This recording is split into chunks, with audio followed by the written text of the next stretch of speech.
Hi, Facebook friends. Helen Archontou here, CEO of the YWCA of Northern New Jersey. TGIF, it's Friday. Big time here in New Jersey and around the world for us. I mean, we know we're getting ready for Halloween. A lot of the littles are very excited about that. And the rest of us should be very excited and thrilled to be part of our civic responsibility and participation of voting. And so that's what we're so excited to talk about today is with the election around the corner. We wanted to make sure that you knew about resources and what's happening in New Jersey right now around voting so that it can help you make your voting plan if you have not voted already. Did you know that here in New Jersey, this is the first time that our voters are able to cast their ballots in person on a voting machine early? Since October 23rd, we've had the opportunity for what they're calling early voting. It is a new way that's been added to another kind of new advent that we had last year's voting to make election day and election and voting more accessible to all here in the Garden State. And we are so excited to talk about it and to make sure that you're aware of this opportunity that you have.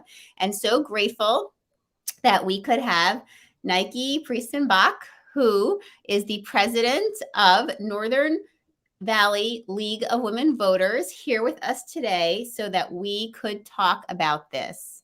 Welcome, Nike. So happy to have you. Thank you. Nice to be here. So before we jump in, I want to tell everyone a little bit about the League and a little bit about you. The League of Women Voters is a nonpartisan organization. It does not support or oppose candidates or political parties at any level of government, but it always works on vital issues that are concern to the public. It is fully committed to diversity, equity, inclusion in principles and practice, and works to engage all in households, communities, policymakers in creating a more perfect democracy. And we'll talk about this a little too. I know we have viewers from everywhere, not just locally here in Northern New Jersey. And so there is a League of Women Voters in your community wherever you are, and we'll talk about how you can access that information as well. You shouldn't have to feel left out if this is not where you hail from. You still can participate in this wonderful organization. Nike herself has been a member of the League for many, many years. She started with the League in Leonia before it merged with the Northern Valley League. And since 2019, she has served as president, as a fierce president too, I can attest to. I've been working with her for some time. And before that, she was the co-president. She served for 10 years as an elected trustee of the Leonia Board of Education. Her other volunteer work has included heading up the Leonia Community Chest, and she is active in her church. She attended Douglas College at Rutgers University, and she majored in political science and sociology, and she has a master's in city and regional planning from Rutgers. Welcome, Nike. Thank you for joining us again. Thank you so much for having me. And I'm so happy to share a little bit about you and a little bit about the League. Yes. So I know I gave a little snapshot of the League. Before we jump into voting, could you tell us a little bit more about the Northern, our chapter, our Northern Valley chapter, as well as, how this connects across the country, because we do have viewers that are from outside of our area and, they may after this want to get connected. Happy to do that because I have been a League member for a long time. And I guess I was probably naturally attracted because I am interested in politics, but don't necessarily want to run for office or don't necessarily want to get on the campaign trail. Although I've done both and I think I don't mind both, but there are differences. Mm-hmm. So the League really allows you to get as involved as you want. You don't have to have so it's not an advocacy. Well, we can do advocacy, but I guess we generally start with fundamental principle of just good decision-making. And how do you get good decision-making? With information. And how do you get information? Well, obviously our ways of getting that these days are vastly greater than they were in the older days. But that also makes it harder to tell what information is better information than others. So I think we also, I don't know if we pride ourselves on, but I know what I value, and maybe that's partially my age, curated information that has been through a couple of processes of analysis and thoughtfulness. So throughout the whole, I guess, well, the League was started, I think people may know, 101 years ago with the 19th Amendment of women getting the right to vote. So it started that way, and from the beginning it was nonpartisan, because the founder realized in order to stay out of the fray, it was already a fray to get the vote. Since it was the 19th Amendment, it took that long from number one until 1920, that it was, we would be political, but we would be nonpartisan. So that means across the country, right, there are leagues in every state, plus I think Puerto Rico. I'm not going to remember the states that are not, in our mainland. Of course, Alaska and Hawaii are included in there. And issues vary by state, and involvement of members varies by state. I think the next biggest issue that the National League is foreseeing for us all, the country, all leagues, is fair districts gerrymandering. They think that has the potential to be as big as the 19th Amendment was forming us. We all hope it won't be quite that bad, because that was a 72-year struggle. But it has begun the work on fair districts. And in fact, that is my next interest after getting through this voting session. Voting time is to look into what's going on. So I don't want to take up this time, Helen, to talk about that, but I can. Yes. Maybe later at the end of Yes, I would love for us to touch on that before we leave each other, but I appreciate you sharing the scope of the work of the League, and again, how widely, connected it is across the country, again, for our viewers. So wherever you are, there is a League for you. If you want to connect with the local League of Women Voters of Northern Valley, you can do that from their website or through their social media. We have their website in the comments here. You can very easily click to it, or just search them on Facebook or Instagram, and link up to their pages to see what they're doing. And because the YWCA of Northern New Jersey is in 5 counties, we follow and are connected to multiple leagues, in terms of our work as well. And what I can tell you is they are all busy.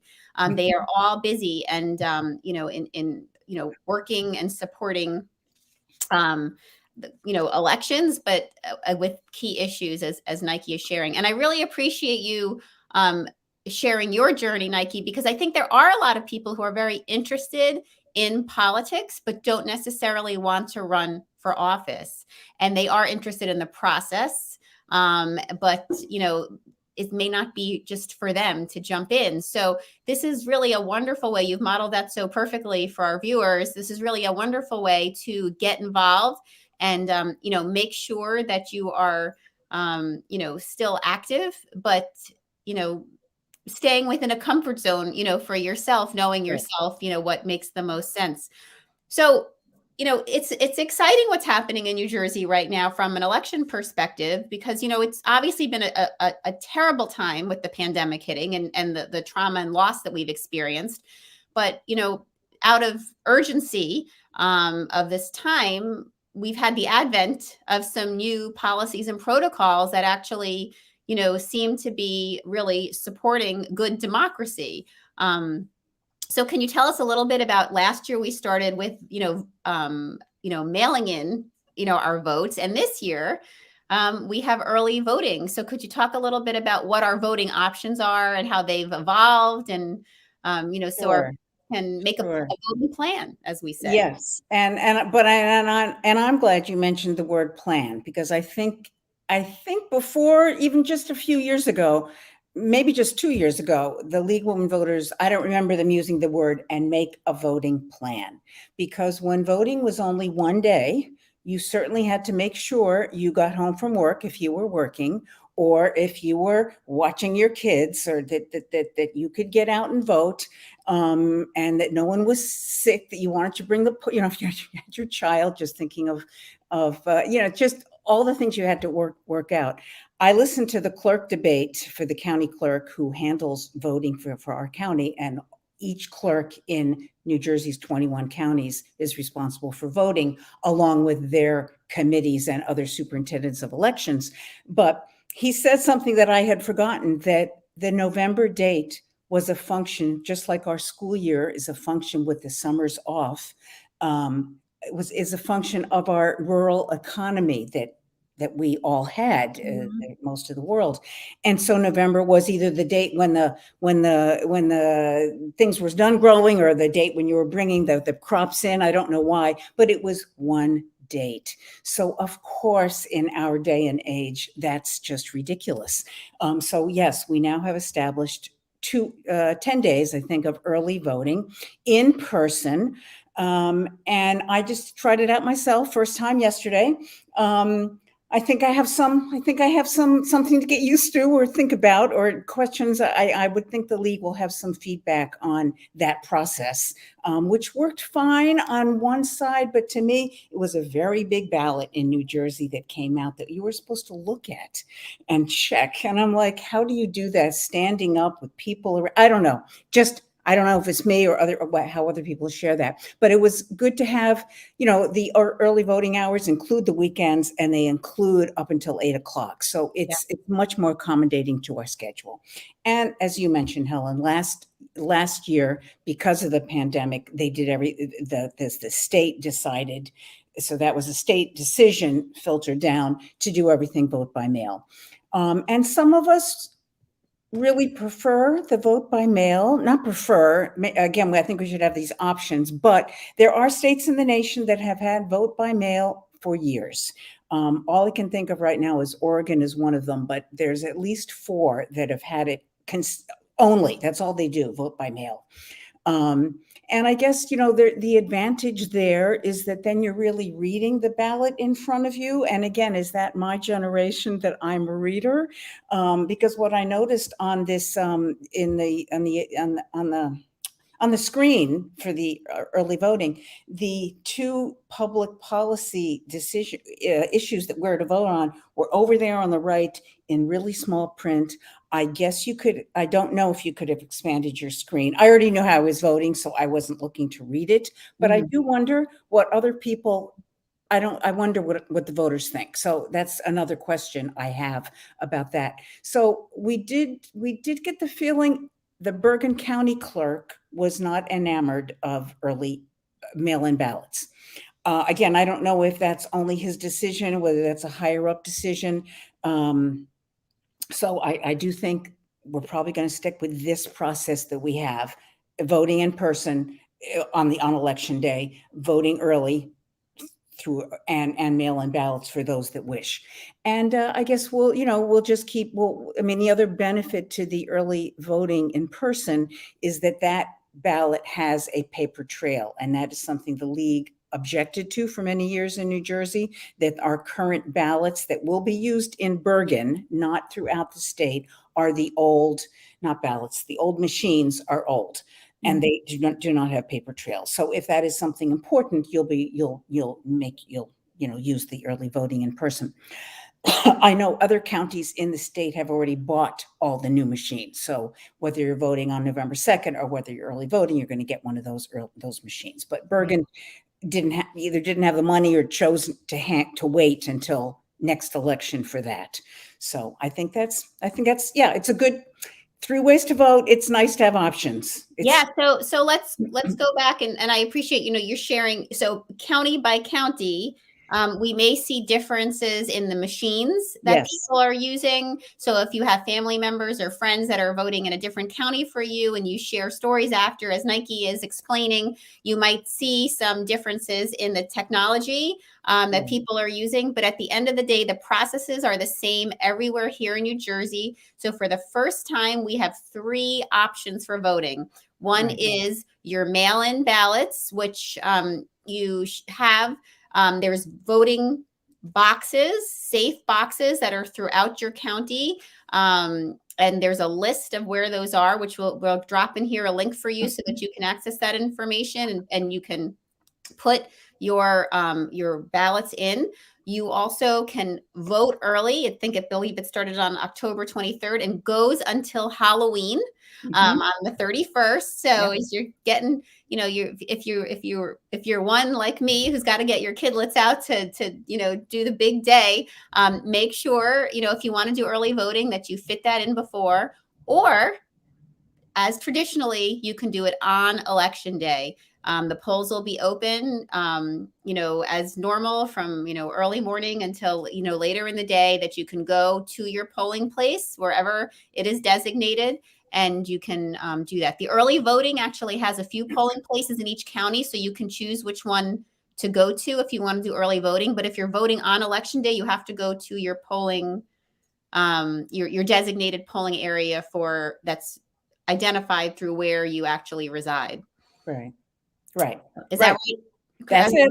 We have that all out for our viewers. And again, if you want more information, we have dropped in here for you. Our bergencountyclerk.org will give you the information if you're here from Bergen County. Vote.org will also drop here. If you're anywhere else in the state or in the country, you can access information about to help you with your voting plan as well. And I appreciate, Nike, that you shared that, sometimes we forget that when we are going to cast our vote, it's not just about candidates. There are issues that are on the ballot to be considered as well. And it's really important that before you walk in, that you have, familiarized yourself with what those are, because it might feel pressured and rushed if you're standing, in the voting booth to read and process everything if you're not familiar with the issue. So thank you for raising that. Yeah, I would just, just to follow up a little bit. I mean, the county, I guess it's the statewide. Everyone is required to receive a sample ballot at least a week before. So this started, I think, a week before early voting. So that's really your best place to at least read the detail, because otherwise I think it would be hard, even in no matter how, early voting or your polling location. And then I'm just going to make another little pitch for the league, because I know people have come up to me who don't know the league for anything except its analysis of those public policy questions. The league generally does not, it does not take a position. It does a pro and con.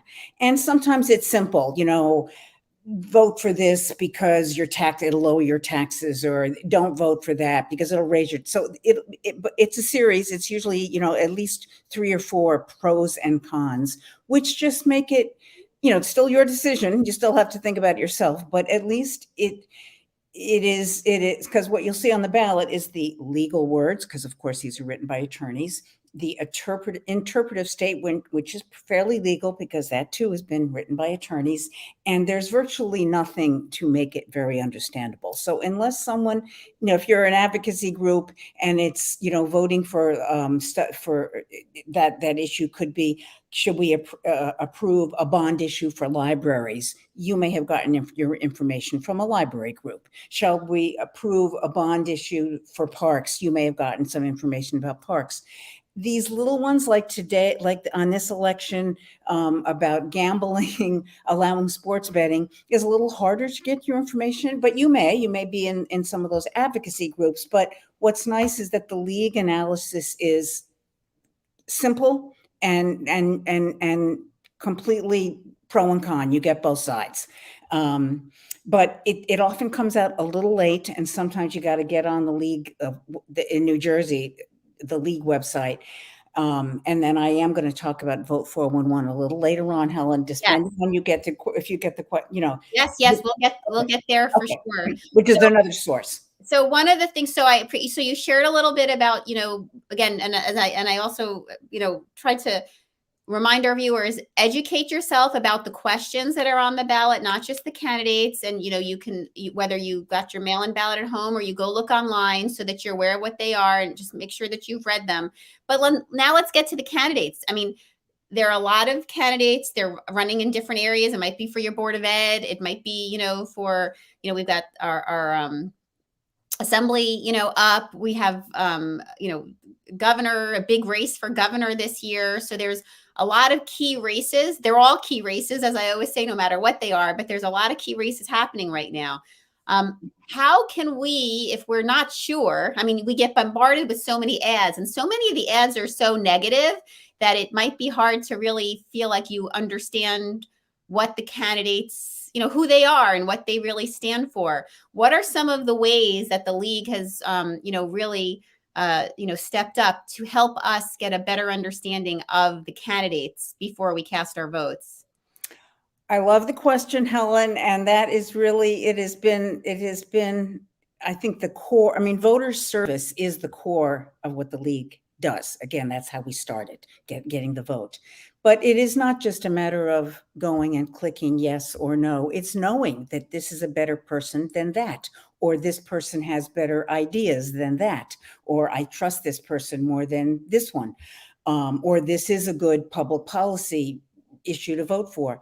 And it is hard to get that information. One, we have fewer newspapers anymore. And if we have the newspapers, they're writing fewer articles with fewer journalists and reporters. And so the league has this great, so we have done two things, one of which I know Helen's been involved with, is these candidate forums. We have tried to get, we have invited candidates who are running against others. If they're unopposed, then we're less interested because there's less of a choice. So for the county candidates that were running this year, which were all of them, the surrogate, the sheriff, the county commissioners, as well as the clerk, the Bergen County League put together, invited candidates, they agreed to attend, and we asked them questions and they answered them. In a timed format, in a stable, balanced, calm way. Sometimes it's a little too calm and you're just sitting there thinking, is this all there is? And some of them if you have the rebuttals, some of the candidates will take on each other. And that's perfectly allowable. We have a 30-second rebuttal. So you don't go on and on and on about how bad this person was or how wrong they were. Sorry about that. I thought I shut it off. The other way to learn about candidates, if you can't attend a forum, which we have had them, they were in person before COVID, and they've now mostly been virtual because of COVID. I think we will continue the virtual for the ones that have a bigger geographic area, such as the county or such as the state legislative seats, in contrast to a municipal or a board of ed in your own town, which maybe it's easier to organize. But the other, and these are they're recorded, so they're available after the fact.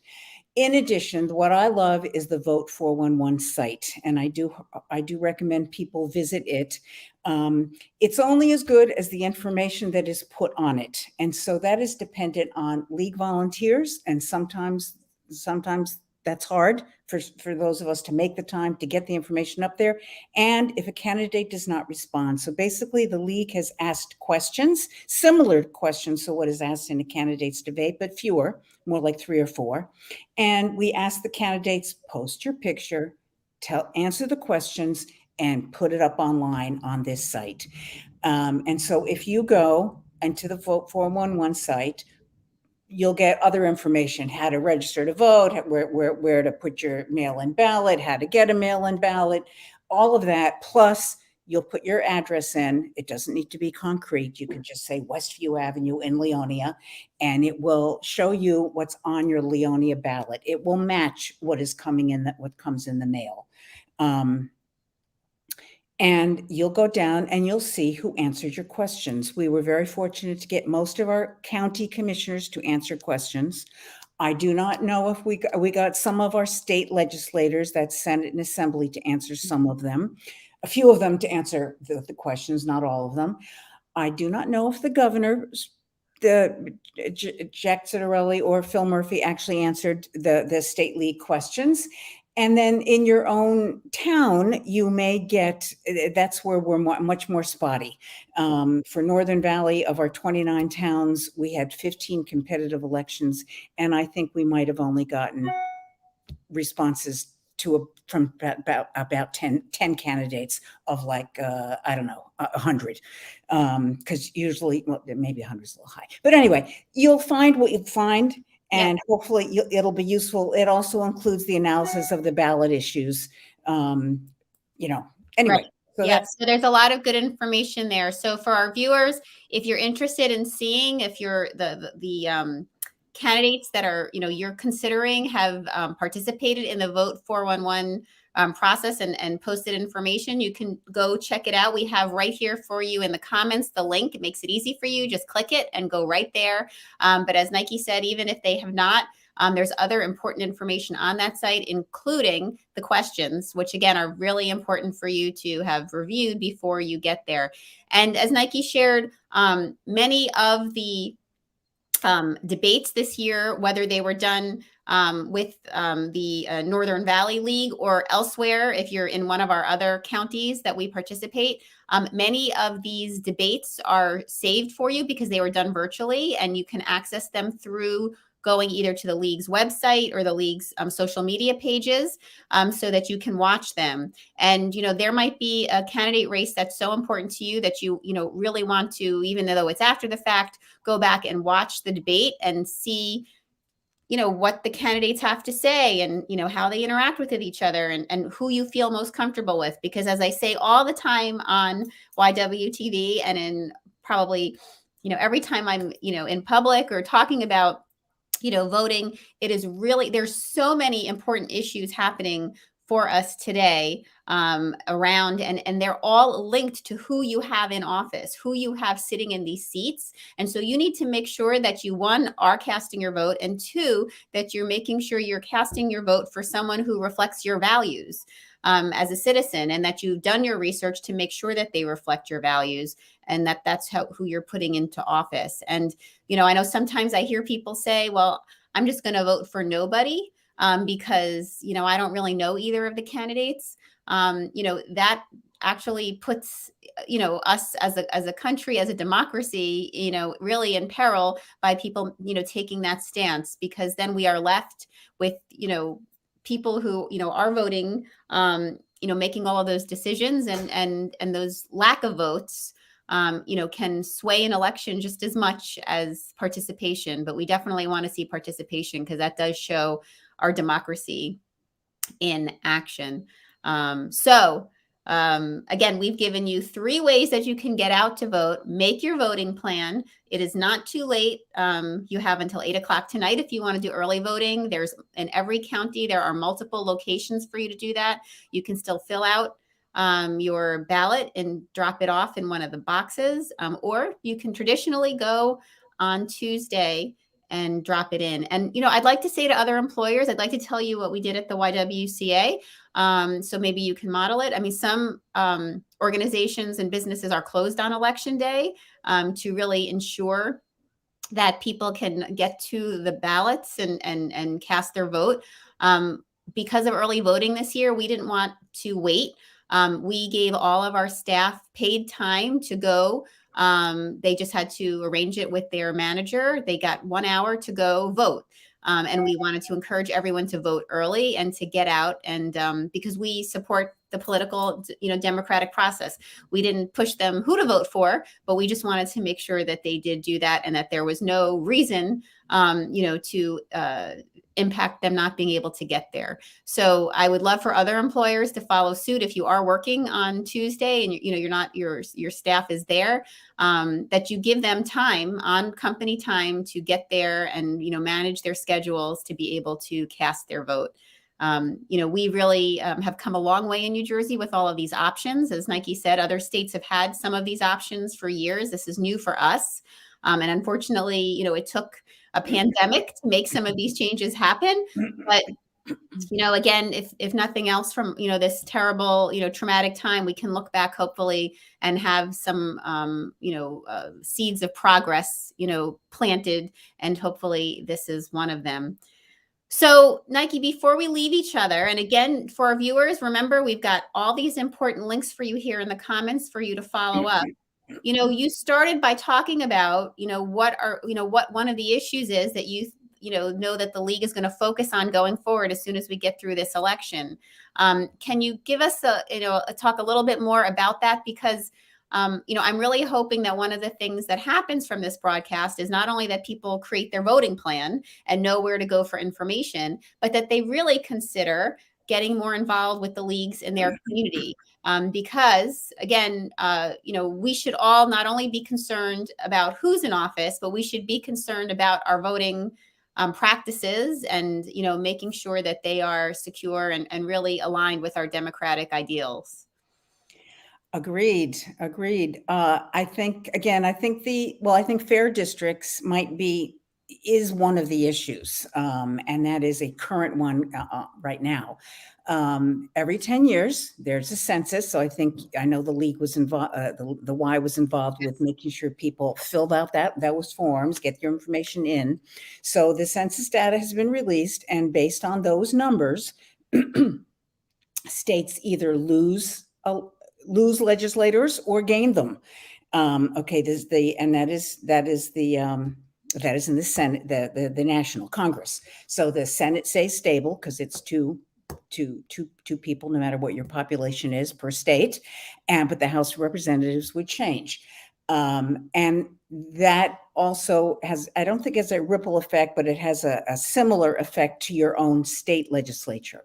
So in New Jersey, we did not lose population apparently, so we will not lose any Congress people, any House of Representative members, but the population may shift, has undoubtedly shifted in our state. In 10 years, you would expect that it has, though truly, I don't know. So there are two commissions. One's called redistricting, and the other is called apportionment.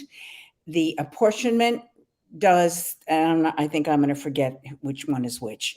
The apportionment one of them does the state legislative districts, and the other one does the federal, the Congress, the House of Representatives. They have both had meetings over their many years of existence that have not been very public. Their work has not been very transparent, and it's dominated by politicians. The people that head these commissions are appointed by political leaders, and again, one of the other of them, I think both of them, they have 10. They're even 5 from the Republican Party, 5 from the Democrats. So I don't know how they come to an agreement because they are naturally opposed to each other. So there is one person that is selected as the tiebreaker who is not a politician. So I know that they just appointed, both of these commissions have just appointed people. And I know one was a judge, maybe both are judges by profession. Who knows how judgmental they really are? I don't know. The league has joined with many other organizations on this effort to make this whole process more transparent, more inclusive, more participatory, more having them have regular meetings that people can listen in on if they can't participate, and maybe even submit maps that people have drawn to say, make sure you get this community of interest, shouldn't be divided by a river. And I'm not saying anything is. I really don't know if any of the districts, I've been asking our own league, the state league, to tell us what they think the issues are. Are there issues we already know 10 years ago were a problem, which might not be a problem anymore because, again, of population changes, but we just don't know. That they apparently have had some success already. The meetings are coming up like next week or maybe this week, just for, I think, the redistricting, not for both of them, not for the apportionment, but there are 3. So this commission is saying it's planning for 10. It already has 3. 2 are virtual, 1 is in person.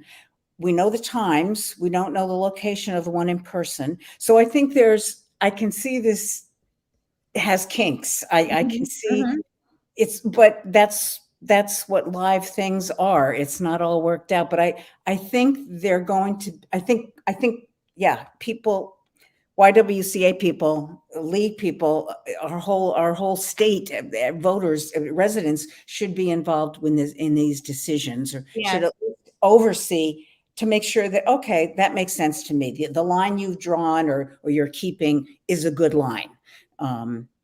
And so and it's called fair districts. So the districts are fair and equitable.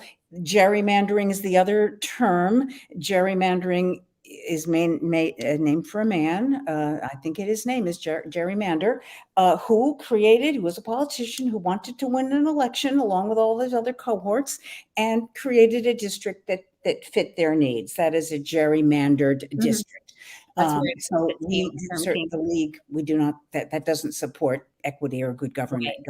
Right. And we, we're very concerned at the YWCA. I know the league shares this, is that, also that we're looking at the kind of the issues of systemic racism, that also is set up in terms of districts, and making sure, again, that this is fair across the board. So I can appreciate that this is the next big thing that we need to tackle, and that there are groups that are already very focused on this. The YWCA is committed to this conversation. I know the league is, and we do hope that our viewers are passionate and interested in learning more and getting connected with the league and our organization, others that are devoted as well to seeing this process through. So please stay tuned. We will have future conversations on this. This is not the first conversation with Nike. Nike and I, are connected. Our organizations are connected, and we will be bringing you more on these important issues. But for now, again, before we leave each other, just reinforcing: make your voting plan. Stay connected. We've got links here so you can learn more about how what you're going to be voting on, and where you can do it between now and the end of voting on November 2nd, all the different options for you. And you can also, if you're elsewhere in the country and not here locally, but you're watching, go to vote.org, and anywhere in the country you go to, you'll be able to get to your local information for your polling place and so much more. So with that, we want to say have a fabulous weekend. Get to the polls. Have a safe and happy Halloween for those that are going to be out enjoying that. We also want to note for you that between now and November 30th, families can file for the child tax credit option. Whether you filed your taxes or not, if you are a family, you have the ability to access the child tax credit stimulus payments through the IRS. The YWCA of Northern New Jersey has the ability to help you fill out that paperwork. We're going to drop an email in the comments for you, so you can email any questions, and we'll be pushing out a lot of information shortly for you about how to access that. Again, you have until November 30th. And also, reminder, there's so many great events happening that you should be connected to for the YW, including on November 6th, we have a wonderful virtual event for our girls network about the science type, hear about a panel of diverse women talking about STEM careers and journeys. We also are involved with the Teaneck International Film Festival. We are sponsoring a film called Little Girl about experience of a transgender child. And we look forward to you seeing that film and being part of the talkback, which I'll be moderating on Thursday, November 18th at 7:30 p.m. That's also a virtual opportunity for you. We have so many other great programs, all accessible to you through the link here. But remember, November 10th is our virtual gala. Everything the YWCA does happens because of donors and supporters like you. We hope you can join us not only to celebrate the great work that our YWCA team, it takes a village, and we have got a great village connected to the YW that makes it happen every day. Please help us celebrate. Please help us honor some amazing individuals in our community. There's an opportunity for you to go home with some great gifts through our silent auction. So we hope to see you on November 10th. We'll have the link here for you to purchase tickets for your household. Nike, thank you so much for making the time. I always enjoy talking with you. Thank you. And I look forward to doing it more, both, as our organizations, working side by side on all these important issues, and, also 2 by 2, whatever is needed. Totally. I think makes a lot of sense. Thank you for the opportunity. All right, everyone, be well.